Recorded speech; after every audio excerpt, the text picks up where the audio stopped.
Hi, my name is Charlie McGrath. I'm the founder of WideAwakeNews.com and a host on the Rinse Radio Network. In 1775, Benjamin Franklin said, "They who can give up essential liberty in order to obtain temporary safety deserve neither safety nor liberty." The statement was issued then, 1775, 100% true still today in the Orwellian 2013. Once again, we find that the selling of fear, the selling of domestic terrorism, the propagandists in the mainstream media, and the powers that be in Washington, D.C. are doing everything they can to convince you that you must turn to the government for your safety. They're working on your behalf. The case I'm talking about today is Matthew Aaron Laneza, yet another FBI sting operation, yet it's being sold and billed to the people of this country as a thwarted domestic terrorist. We got him off the streets. We saved the day. Matthew Aaron Laneza.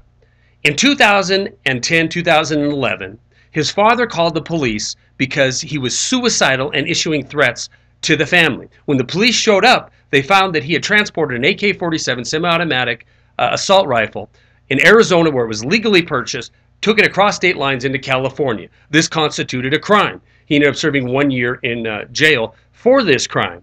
During his trial, the judge had to verify that he received medical treatment because he was slightly deranged, to say the least. After finishing his sentence in November of 2011, he was under constant law enforcement surveillance, making him, in my opinion, an easy target for the FBI to go in and entice him to commit a terrorist act, and that's exactly what happened. He was met by somebody that presented himself as a liaison with the Taliban in Afghanistan and wanted to give him the opportunity to drive a 1,000-pound vehicle-borne bomb to a Bank of America in Oakland, California, and blow the thing up.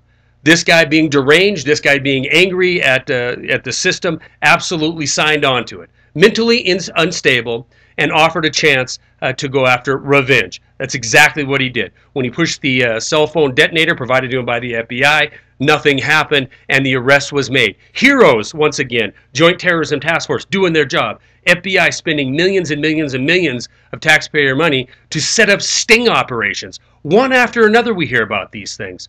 Just a few days ago, Kwanzaa Nassef was pled guilty to a October event where he allegedly was going to blow up the Federal Reserve Bank in Manhattan. He pled guilty to it. We don't know the details of the plea agreement. But again, it was an FBI operation from start to finish, providing him with fake explosive, providing him with means and material in order to carry out this crime. We're being sold that we're under constant threat. But we're not being told by the mainstream media that it's a constant sting operation. We're being sold this fear for one reason, so that we will be more compliant and will be willing to give up our freedom to obtain a little bit of safety. It's not stopping with domestic terrorism. It's not stopping with threats against banks and Federal Reserve institutions. It's now spreading to the internet. It's not a coincidence that Jay Rockefeller, Joe Lieberman, and others have been trying to pass cybersecurity legislation that will give the government the power to dominate the internet industry, the companies that are in control of the infrastructure of the internet. They want absolute control of the exchange of free information and ideas between you and I, between the people in this free-for-all called the internet.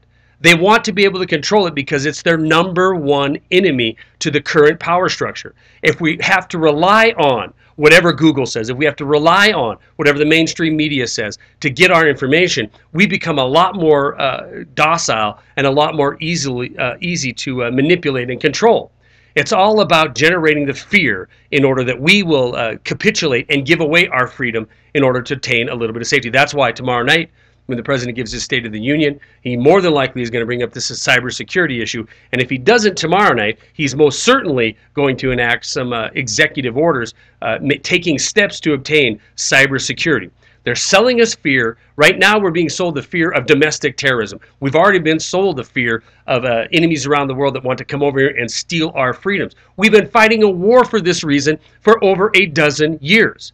You see the pattern? It's an enemy that you cannot see. It's an enemy that cannot be defeated. It's an enemy that cannot surrender. It's an enemy that has no borders or no language or no commonality other than we must constantly be at war with them.